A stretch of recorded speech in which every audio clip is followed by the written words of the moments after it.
নমস্কাৰ এতিয়া বাতৰিলৈ আপোনাক স্বাগতম ষ্টুডিঅ'ত মই প্ৰাঞ্জল অলিম্পিকৰ সেমিত মহিলা হকী দল 1-0 ব্যৱধানত মহিলা হকী দলে অষ্ট্ৰেলিয়া দলক পৰাভূত কৰিবলৈ সক্ষম হৈছে আৰু ইতিহাস সৃষ্টি কৰিছে ভাৰতৰ মহিলা হকী দলটোৱে কাৰণ আজিলৈকে মহিলা হকী দলটোৱে সেমি ফাইনেলত প্ৰৱেশ কৰিব পৰা নাছিল অলিম্পিকত আৰু এইবাৰ প্ৰথমবাৰৰ বাবে অলিম্পিকৰ সেমিত প্ৰৱেশ কৰিছে ভাৰতৰ মহিলা হকী দলটোৱে কোৱাৰ্টাৰ ফাইনেলত অষ্ট্ৰেলিয়াক পৰাস্ত কৰে ভাৰতে অলিম্পিকত ভাৰতৰ আৰু এটা পদকৰ আশা এতিয়া সজীৱ হৈ পৰিছে ভাৰতৰ হৈ নিৰ্ণায়ক গলটো দিয়ে গুৰজিত কৌৰে সেমি ফাইনেলত শক্তিশালী আৰ্জেণ্টিনাৰে মুখামুখি হ'ব ভাৰতৰ মহিলা হকী দল অলিম্পিকৰ পৰা এতিয়া লাহে লাহে ভাল খবৰবোৰ আহিব ধৰিছে ভাৰতে এটাৰ পাছত আন এটা পদক অৰ্জন কৰি আছে আৰু বহুকেইটা পদক অৰ্জন কৰাৰ আশা এতিয়া সজীৱ হৈছে অলিম্পিকত পুৰুষ হকী দলৰ পাছত এবাৰ মহিলা হকী দলেও সেমি ফাইনেলত প্ৰৱেশ কৰিছে 1-0 ব্যৱধানত আজি কোৱাৰ্টাৰ ফাইনেলত জয় হৈছে ভাৰত অষ্ট্ৰেলিয়াৰ বিৰুদ্ধে এই খেলখন আছিল অষ্ট্ৰেলিয়াক পৰাভূত কৰিছে প্ৰথমবাৰৰ বাবে অলিম্পিকৰ সেমিত প্ৰৱেশ কৰিছে মহিলা হকী দলটোৱে কোৱাৰ্টাৰ ফাইনেলত অষ্ট্ৰেলিয়াক পৰাস্ত কৰিলে ভাৰতে অলিম্পিকত ভাৰতৰ আৰু এটা পদকৰ আশা এতিয়া সজীৱ হৈ পৰিছে ভাৰতৰ হৈ নিৰ্ণায়ক গলটো দিয়ে গুৰজিত কৌৰে সেমি ফাইনেলত শক্তিশালী আৰ্জেণ্টিনাৰে মুখামুখি হ'ব ভাৰতৰ মহিলা হকী দলটো बहुत बड़ा दिन है आज का दिन हमारा महिला और पुरुष दोनों टीमें सेमीफाइनल्स पहुंचना ओलंपिक्स में वो भी हॉकी जैसे गेम में बड़ी गेम है बड़ी जीत है तो हमने शुरू में कहा था जब हम हमारे हॉकी के प्लेयर्स मेंस वुमेन्स बैंगलोर में ट्रेनिंग करते थे हम मिलने जाते थे और कलिंगा स्टेडियम में उनके गेम के लिए में जाते थे तो जितना भी इंटरेक्शन करते थे हमारा कॉन्फिडेंस लेवल हाई था और हमको पूरा यकीन था कि सेमीफाइनल्स तक हम जरूर पहुंचेंगे अब इससे आगे बस 2 स्टेप्स है लेकिन सेमीफाइनल्स पहुंचना ही अपने आप में इतिहास है दोनों टीमें अब सोचिए 49 इयर्स बाद इंडिया सेमीफाइनल खेल रहे हैं हॉकी के हमारे दोनों ही टीम्स ने जो शानदार प्रदर्शन किया है उसके लिए बहुत बहुत बधाई शुभकामनाएं और अगले आने वाले बहुत महत्वपूर्ण मैचेस के लिए भी 135 करोड़ भारतीय की ओर से बहुत बहुत शुभकामनाएं पिछले कल भी पीवी सिंधु जी ने जो कांस्य पदक जीता उससे पहले मीराबाई चानू जी ने जीता लवलीना ने शानदार प्रदर्शन किया तो उम्मीदें भारत की ओर बंधी है और मुझे खुशी इस बात की है कि भारत की बेटियों ने अब तक 2 मेडल जीतकर दिखाए हैं आज महिला हॉकी टीम ने भी शानदार प्रदर्शन किया है और पुरुष हॉकी टीम ने भी शानदार प्रदर्शन किया है ইফালে ইতিমধ্যে আমি জনাইছো যে কালি টোকিঅ অলিম্পিকত শাটলাৰ পিভি সিন্ধুৱে ব্ৰঞ্জৰ পদক লাভ কৰিলে তৃতীয় স্থানৰ বাবে হোৱা খেলত 21-13 21-15 পোনপটীয়া ছেটত সিন্ধুৱে জয় লাভ কৰে সিন্ধুৱে পৰাস্ত কৰিলে চীনৰ প্ৰতিদ্বন্দ্বী ক্ৰমাগত দ্বিতীয়বাৰৰ বাবে অলিম্পিকত পদক জয় কৰিছে সিন্ধুৱে ৰিঅ অলিম্পিকত ৰূপৰ পদক লাভ কৰিছিল পিভি সিন্ধুৱে অলিম্পিকত দুটা পদক অৰ্জন কৰা প্ৰথমগৰাকী ভাৰতীয় মহিলা খেলুৱৈ পিভি সিন্ধুক অভিনন্দন জনালে ৰাষ্ট্ৰপতি ৰামনাথ কোবিন্দে অভিনন্দন জনালে অসমৰ মুখ্যমন্ত্ৰী ডক্টৰ হিমন্ত বিশ্ব শৰ্মায়ো কাৰণ বেডমিণ্টন এছ'চিয়েশ্যনৰ তেওঁ সভাপতি হয় আৰু তেওঁ অভিনন্দন জ্ঞাপন কৰিছে PV Sindhu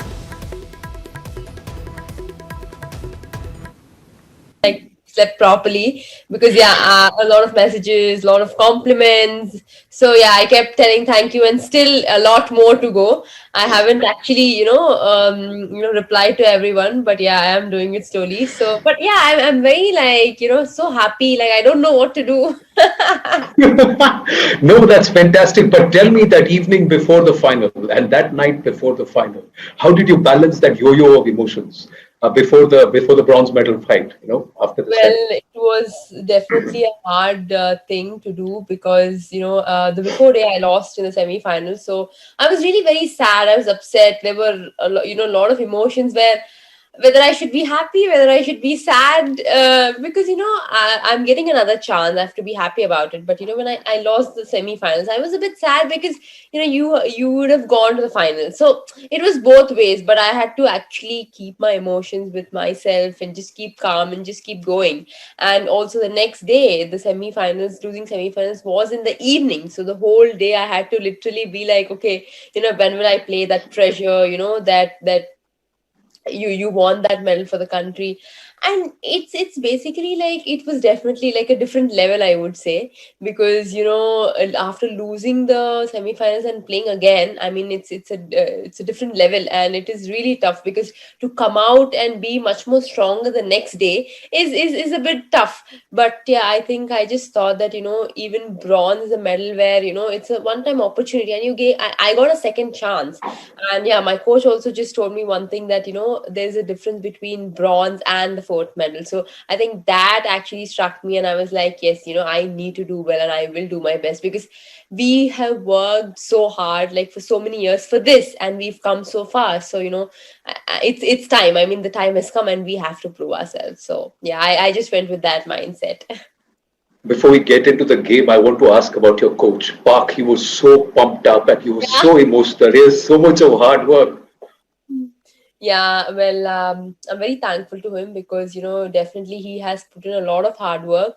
And yeah, due to this pandemic, he couldn't go home, he couldn't meet his family members. I think this year he just met them for like 13 days, and definitely he missing his family members, a small daughter. So I'm sure, I mean, the hard work that he's put in and the dedication that he's put in, and every single day, we aiming high, want to get that Olympic medal, training hard for that. And since the tournaments also have got cancelled, we got enough time to actually learn good technique and skill. So yeah, that really helped. And yeah, overall I would say I'm very thankful to him, because he believed in me, trusted me, and he always kept motivating me, and just kept supporting me all the time. Tokyo' অলিম্পিকত এতিয়াও কেইবাটাও ইভেণ্টত পদক লাভৰ আশা সজীৱ হৈ আছে ভাৰতৰ। আজি কেইবাটাও ইভেণ্টত ভাৰতৰ খেল আছে। বন্দুক চালনাৰ অন্তিম শাখা অৰ্থাৎ পুৰুষৰ 50 মিটাৰ ৰাইফল চালনা প্ৰতিযোগিতাৰ প্ৰথম পৰ্যায়ত অংশগ্ৰহণ কৰিব ভাৰতৰ শ্বুটাৰ ঐশ্বৰ্য প্ৰতাপ সিং টোমৰ আৰু সঞ্জীৱ ৰাজপুতে। ঐশ্বৰ্য প্ৰতাপ সিং টোমৰৰ বিশ্ব ৰেংকিং হৈছে দ্বিতীয়, আৰু অভিজ্ঞ সঞ্জীৱ ৰাজপুতৰ বিশ্ব ৰেংকিং ষষ্ঠ।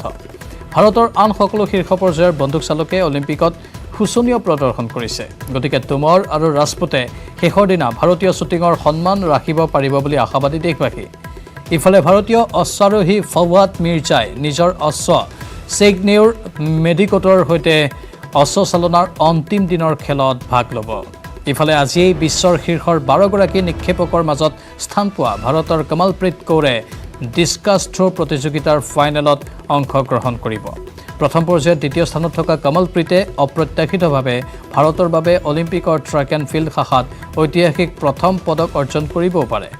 ইফালে পুৱাই 200 মিটাৰৰ দৌৰৰ ছেমি ফাইনেলত প্ৰৱেশত ব্যৰ্থ হ'ল দ্যুতি চান্দ। পূৰ্বে 100 মিটাৰ দৌৰৰ ছেমি ফাইনেলত প্ৰৱেশতো ব্যৰ্থ হৈছিল ভাৰতৰ স্প্ৰিণ্টাৰগৰাকী।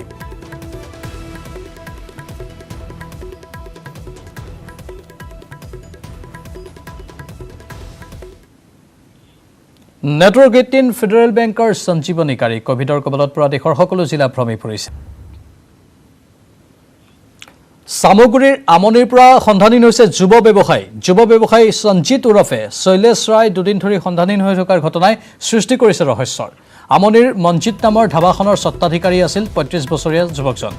আমনি ব্যৱসায়ী সন্থাৰ সদস্য তথা ৰাষ্ট্ৰীয় স্বয়ংসেৱক সংঘৰ আমনি খণ্ডৰ ব্যৱস্থাপকৰ দায়িত্বত থকা সৰ্বৰহী লোকজনে শনিবাৰে পুৱা প্ৰায় 5:30 বজাত নিজৰ ধাবাখন খুলিয়েই প্ৰাতঃ ভ্ৰমণলৈ ওলাই যোৱাৰ পাছৰে পৰা এই পৰ্যন্ত নিখোজ হৈ আছে। হাফ পেণ্ট আৰু গেঞ্জি পৰিধান কৰি 37 নম্বৰ ৰাষ্ট্ৰীয় ঘাই পথেদি মোবাইলত কথা পাতি খোজকাঢ়ি গৈ থকা স্থানীয় লোকে প্ৰত্যক্ষও কৰিছিল। সম্প্ৰতি লোকজনৰ সন্ধানত সামগ্ৰী আৰক্ষীয়ে অনুসন্ধান অব্যাহত ৰাখিছে যদিও বিশেষ কোনো ধৰণৰ সম্ভেদ লাভ কৰিবলৈ সক্ষম হোৱা নাই। তিনি ভাতৃৰ জ্যেষ্ঠ শৈলেশ ৰায়ৰ কোনো লোকে সম্ভেদ পালে 8876094182 অথবা 8638516429 এই মোবাইল নম্বৰত যোগাযোগ কৰিবলৈ ভাতৃ ৰঞ্জিত ৰায়ে বিনম্ৰতাৰে আহ্বান জনাইছে।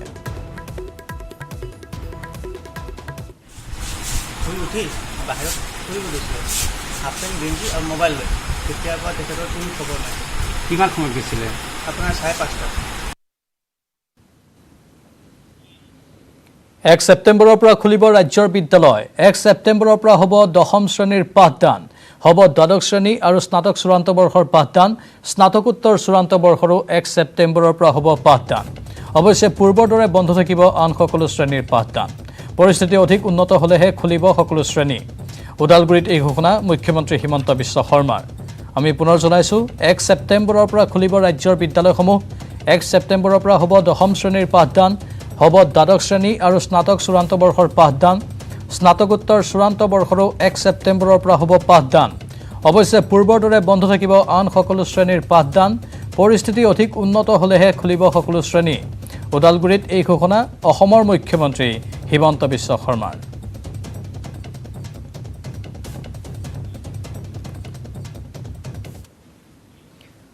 অসমৰ পশ্চিম কাৰ্বি আংলং জিলা আৰু মেঘালয়ৰ মাজত চলি থকা সীমা বিবাদক লৈ যাতে কোনো ধৰণৰ অপ্ৰীতিকৰ পৰিস্থিতিৰ সৃষ্টি নহয়, ইয়াৰ বাবে সষ্টম হৈ আছে পশ্চিম কাৰ্বি আংলং জিলাৰ আৰক্ষী। ইতিমধ্যে সীমাত শান্তি বৰ্তাই ৰাখিবলৈ পশ্চিম কাৰ্বি আংলং আৰু মেঘালয়ৰ জয়ন্তীয়া হিলছৰ আৰক্ষী অধীক্ষকৰ মাজতো হৈ গৈছে বৈঠক। দুয়োখন জিলাৰ আৰক্ষীয়ে সীমাত যৌথভাৱে টহল দিয়াৰ ব্যৱস্থা কৰিছে। ইপিনে সীমা সমস্যা সন্দৰ্ভত অহা 6 আগষ্টত উপায়ুক্ত পৰ্যায়ৰ এখন বৈঠক হ'ব বুলিও জিলাখনৰ আৰক্ষী অধীক্ষকগৰাকীয়ে নিউজ 18ত মত প্ৰকাশ কৰিছে। মুঠৰ ওপৰত জিলা আৰক্ষী অধীক্ষকগৰাকীয়ে নিজেই সীমাত সঘনাই ভ্ৰমণ কৰি পৰিস্থিতিৰ ওপৰত চোকা নজৰ ৰখা বুলি মন্তব্য কৰে। অধিক জনাব সাংবাদিক প্ৰণৱ শৰ্মাই। ইতিমধ্যে অসম আৰু মেঘালয় সীমান্ততো কিছু উত্তেজনা বৃদ্ধি পোৱা দেখা গৈছিলে আৰু অসমৰ যি হামৰেনৰ যি আৰক্ষী অধীক্ষক বা পশ্চিম কাৰ্বি আংলং জিলাৰ যি আৰক্ষী অধীক্ষক ইতিমধ্যে মোৰ লগত আছে। তেওঁ নেতৃত্বত ইতিমধ্যে হামৰেন আৰু যি মেঘালয় সীমান্ত আছে সেই সীমান্তত এক কটকটীয়া নিৰাপত্তা বেষ্টনী তেওঁলোকে গঢ়ি তুলিছে যাতে কোনো ধৰণৰ অপ্ৰীতিকৰ পৰিস্থিতিৰ সৃষ্টি নহয়। আৰু এই মুহূৰ্তত আৰক্ষী অধীক্ষক আছে নিউজ 18ৰ লগত। কেনেধৰণৰ কি ধৰণৰ আপোনাৰ নিৰীক্ষণ চলে? না, আমি আমাৰ কাউণ্টাৰ পাৰ্ট মেঘালয়ৰ লগত মেঘালয় SP আমি অলৰেডি আমি এটা মিটিং কৰিলোঁ যোৱা 25 তাৰিখত আৰু অহা 6 আগষ্টত আমি মিটিং এটা কৰিম। DC SP আৰু গোটেইখিনি অফিচাৰ্ছ যিমান হেৰি আছে আমি লগ লাগি পেলাই মিটিং কৰি আমি আমাৰ যাতে কোনো অপ্ৰীতিকৰ ঘটনা হ'ব নোৱাৰে সেইটো কাৰণে ব্যৱস্থা ল'ম। অলৰেডি আমি লৈছোঁৱেই আৰু আমি আমাৰ ডিষ্ট্ৰিক্টৰ বৰ্ডাৰিং এৰিয়াৰ 6টা BOP আছে, BOP-বিলাকক মই এলাৰ্ট কৰি দিছোঁ। আৰু আমাৰ OC লেভেলতো আৰু গাঁওবুঢ়া লেভেলত প্লাছ IC লেভেলত অলৰেডি মিটিং হৈছে, তেওঁলোকৰ লগত কথা চথা পাতিছে। কিন্তু আমাৰ ইয়াত তেনেকৈ হোৱাৰ কোনো সম্ভাৱনা নাই এতিয়ালৈকে। তথাপিও আপোনাৰ নেতৃত্বত হয়তো নিৰীক্ষণ কৰি আছে কিমান? না, আমি পূৰা হেৰি কৰি আছোঁ। মই নিজে পাৰ্চনেলি মই ভিজিট কৰি আছোঁ বৰ্ডাৰবিলাকত আৰু মই কথা পাতি আছোঁ আমাৰ কাউণ্টাৰ পাৰ্ট SP-বিলাকৰ, SP ৰিবই আৰু ৱেষ্ট জয়ন্তীয়া হিলছ SP লগত মই কথা পাতি আছোঁ নিজে পাৰ্চনেলি। ডেইলি মই কথা পাতোঁ অভাৰ ফোনত। আৰু আমি কিবা যদি সৰু সুৰা কিবা যদি হেৰি হয় সেইটো আমি প্ৰিলিমিনাৰী ষ্টেজতে কথা পাতি আমি সমাধান কৰিব কাৰণে আমি চেষ্টা কৰি আছোঁ। মানে সীমাত যাতে কোনো দুৰ্বৃত্তই যাতে কোনো ধৰণৰ কুটাঘাত যাতে সংঘটিত কৰিব নোৱাৰে তেনে ক্ষেত্ৰত আপোনালোকে ব্যৱস্থা ল'ব? না, সেইটো ক্ষেত্ৰত আমি জইণ্ট অপাৰেশ্যনো কৰি আছোঁ আৰু জইণ্ট ইণ্টেলিজেঞ্চ আমি গিয়াৰ আপ কৰিছোঁ দুটা ছাইডৰ, যাতে কোনো ক্ৰিমিনেলে বা মিছক্ৰিমিনেলে যাতে এডভান্টেজ ল'ব নোৱাৰে। সোণগুটি চপোৱাৰ বাবে শাওনৰ পথাৰত ব্যস্ত কৃষক। পৃথিৱীৰ ভৰুণ বুকুত আশাৰ কঠীয়া সিঁচাৰ বতৰ। হালোৱাৰ পৰা ৰোৱনীলৈ সকলো ব্যস্ত, কিন্তু তাৰ মাজতেই ব্যস্ততা নাই এখন গাঁৱৰ কৃষকৰ। বাক্সাৰ দক্ষিণকুছি গাঁৱৰ পথাৰত নাই খেতিয়কৰ ব্যস্ততা। 4 বছৰ পূৰ্বে গাঁওখনৰ কৃষিপথাৰ পাগলাদিয়া নদীয়ে তছ কৰি পেলাইছিল। নদীৰ বালিয়ে পুতি পেলাইছিল খেতিপথাৰসমূহ। বালিময় পথাৰত এতিয়া কেৱল ঘন জংঘল। ইমানেই নহয়, বাঢ়নী পানীয়ে ভাঙি পেলাইছিল একমাত্ৰ কৃষি বান্ধটো, যাৰ বাবে দক্ষিণকুছি গাঁৱৰ কৃষকসকলে নামিব পৰা নাই পথাৰত। নিজৰ খেতিডৰাত খেতি কৰিব নোৱাৰি হতাশ হৈ পৰিছে এই খেতিয়কসকল। 4 নং দুংসি গ্ৰুপ দংবান কমিটি অন্তৰ্গত আমাৰ এই বালাঘাটা শাখা দং। মানে যিটো আমাৰ খেতি মাটি সেইটো মানে বানপানীয়ে প্লাবিত কৰি পেলাই আৰু বৰ্তমান আজিলৈকে 4 বছৰ মানে অতিক্ৰম হ'ল, পাৰ হৈ গ'ল। মানে 4 বছৰে আমাৰ এই বালাঘাটা বা চিৰিবাৰী চুপা ৰাইজে মানে শাখা বালাঘাটা শাখা অন্তৰ্গত খেতিয়ক ৰাইজে আজি 4 বছৰ ধৰি মানে খেতি কৰিব পৰা নাই। আৰু আমি যিটো এলেকাৰ ৰাইজ খেতিয়ক ৰাইজ, আমি খেতিয়কৰ ওপৰতে নিৰ্ভৰ কৰি আমি ঘৰ সংসাৰ পালন কৰোঁ। আমাৰ দুখৰ বিষয় যে আজি বৰ্তমানলৈকে আমাৰ মানে চৰকাৰৰ ওচৰত বা চৰকাৰে আমাৰ দৃষ্টিগোচৰ কৰা নাই। এই গতিকে আমি চৰকাৰী দৃষ্টিগোচৰ হোৱাৰ কাৰণে আমি এইটো। অসমৰ প্ৰথমগৰাকী অলিম্পিয়ান লভলীনা বৰগোহাঁয়ে বুধবাৰে ছেমি ফাইনেলত খেলিব তুৰস্কৰ শক্তিশালী প্ৰতিদ্বন্দ্বী চাৰ্মিন এলিৰ বিৰুদ্ধে। সমগ্ৰ দেশবাসীৰ চকু এতিয়া অসম জীয়ৰী লাভলিনাৰ ওপৰত আৰু লাভলিনাক লৈ সকলো উৎসাহী হৈ আছে লাভলিনাই সুন্দৰ প্ৰদৰ্শন দাঙি ধৰিব বুলি সকলো আশাবাদী নামঘৰ মন্দিৰ মছজিদ গীৰ্জা সকলোতেই প্ৰাৰ্থনা চলিছে কেৱল লাভলিনাৰ বাবে তাৰ মাজতে উত্তৰ গুৱাহাটীৰ ৰংমহল গাঁৱৰ এটা বিশেষ পৰিয়ালৰ খবৰ আমি জনাইছোঁ পৰিয়ালটোৱে লাভলিনাৰ বাবে নিতৌ কৰিছে প্ৰাৰ্থনা ঘৰত সযতনে সংৰক্ষণ কৰি ৰাখিছে লাভলিনাই লাভ কৰা কেইবাটাও ৰাজহুৱা সন্মান এই বিশেষ পৰিয়ালটো হৈছে লাভলিনাৰ পেহাক পিহেকৰ ঘৰ লাভলিনাৰ পেহাক পিহেকৰ আশা লাভলিনাই লাভ কৰিব সোণৰ মেডেল সাংবাদিকৰ আগত লাভলিনাৰ শৈশৱ কৈশোৰৰ বহু কথাই ক'লে পেহাক পিহিয়েকে হাফ পেণ্ট স্পৰ্টিং পিন্ধি ভাল পোৱা লাভলিনাই মটৰচাইকেল চলাই পাচলিও বিক্ৰী কৰিছিল ল'ৰাৰ দৰে থাকি ভাল পাইছিল লাভলিনাই তাই নিজকে খুব ভাল এটা স্থিতিত আছে বা ৰাখিছে মনৰ তাইৰ সুন্দৰ এটা স্থিতিত তাই আছে মানসিক স্থিতি এটাত আৰু তাই যিজনী হৰুৱালে চাইনিজ টিপি তাইকে অকণমান প্ৰতিদ্বন্দ্বী বুলি ভাবিছিল তাৰ বাহিৰে তাই নিজকে বৰ্তমান 1 নম্বৰ পজিশ্যনতে ভাবি আছে আৰু সেই ভালৰ পৰা তাইও নিশ্চিত আৰু আমিও নিশ্চিত যে ভগৱানে ভাল কৰিলে তাই নিশ্চয় অসম তথা ভাৰতলৈ অলিম্পিকত গ'ল্ড মেডেল অৰ্জন কৰি আনিব পাৰিব তাই এইকেইদিন খেলখন জয়ী হৈ আহে যাতে তাৰ কাৰণে নিয়মীয়াকৈ মই ভগৱানৰ ওচৰত প্ৰাৰ্থনা জনাইছোঁ আৰু 4 তাৰিখৰ ছেমি ফাইনেল খেলখন যাতে তাই বিজয়ী হৈ আহে তাৰ কাৰণে মই ভগৱানক আজি নৈবেদ্য আগবঢ়াইছিলোঁ আৰু তাই যেতিয়া খেলখন খেলি থাকে মই যথেষ্ট ষ্ট্ৰেছ লওঁ ভগৱানকে প্ৰাৰ্থনা কৰি থাকোঁ এইবিলাককে কৰি থাকোঁ তাই যাতে বিজয়ী হৈ আহে এইখিনি মোৰ প্ৰাৰ্থনা ভগৱানৰ ওচৰত ক্ৰীড়াৰ ইতিহাসত নিজৰ নাম সন্নিৱিষ্ট কৰিবলৈ সক্ষম হোৱা অসম কন্যা লাভলিনা বৰগোহাঁইক লৈ দেশৰ লগতে গৌৰৱান্বিত অসমবাসী টকিঅ' অলিম্পিকত কোৱাৰ্টাৰ ফাইনেলত জয়ী হৈ ইতিমধ্যে পদক নিশ্চিত কৰিছে লাভলিনাই লাভলিনা বৰগোহাঁইক অভিনন্দন আৰু শুভেচ্ছা জনাই ঢেকীয়াজুলিৰ বলুকা শিল্পী ৰঞ্জন শইকীয়াই গাভৰু নৈৰ বালিচৰত নিৰ্মাণ কৰিলে লাভলিনা বৰগোহাঁইৰ প্ৰতিচ্ছবি বলুকা শিল্পী ৰঞ্জন শইকীয়াৰ লগতে তেওঁৰ সহযোগী শিল্পীসকলে বলুকাত লাভলিনা বৰগোহাঁইক অংকন কৰি অভিনন্দন জনোৱাৰ লগতে জয়যাত্ৰা অব্যাহত ৰাখি স্বৰ্ণ জয়ৰ কামনা কৰে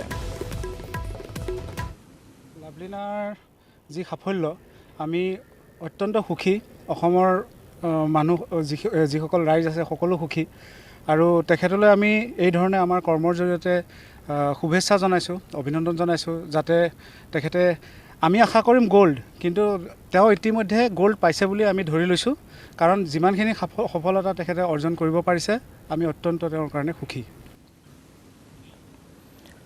গোলাঘাটৰ এখন অখ্যাত গাঁৱৰ পৰা গৈ টকিঅ' অলিম্পিকত অংশগ্ৰহণ কৰি উজলি উঠা লাভলিনাক বিভিন্নজনে শুভেচ্ছা জনাইছে বিভিন্ন ধৰণে ব্যতিক্ৰমীভাৱে মুখেৰে এঙাৰৰ সহায়ত লাভলিনাৰ ছবি আঁকি শুভেচ্ছা জনালে গোলাঘাটৰ এজন যুৱকে ছেমি ফাইনেলত প্ৰৱেশ কৰা লাভলিনাক ব্যতিক্ৰমীভাৱে শুভেচ্ছা জনালে গোলাঘাটৰ থোৰামুখ কাঠকটীয়া গাঁৱৰ পুলক গগৈ নামৰ এজন যুৱকে মুখেৰে লাভলিনাৰ ছবি আঁকি শুভেচ্ছা যাচিলে তেওঁ ছবি আঁকি ভাল পোৱা যুৱকজনে লাভলিনাৰ এই জয়যাত্ৰাক উৎসাহিত কৰিবলৈ এনেদৰে মুখত এঙাৰ লৈ সুন্দৰকৈ আঁকি উলিয়াইছে লাভলিনাৰ ছবি ছেমি ফাইনেলত প্ৰতিপক্ষক ধৰাশায়ী কৰিবলৈ জনাইছে শুভেচ্ছা গোলাঘাটবাসীৰো আশা অলিম্পিকত স্বৰ্ণ জয় কৰি গৌৰৱ কঢ়িয়াই আনক লাভলিনাই আমি আশা কৰিছোঁ স্বৰ্ণ বিজয়ী হওক অসম কন্যা টকিঅ' অলিম্পিকত জিলিকি উঠক জাতিৰ ধ্বজা মোৰ ছবিৰ জৰিয়তে তেওঁলৈ শুভেচ্ছা দিব বিচাৰিছোঁ তেওঁৰ লগত আছে দেশবাসীৰ মৰম আশীৰ্বাদ তথা শুভেচ্ছা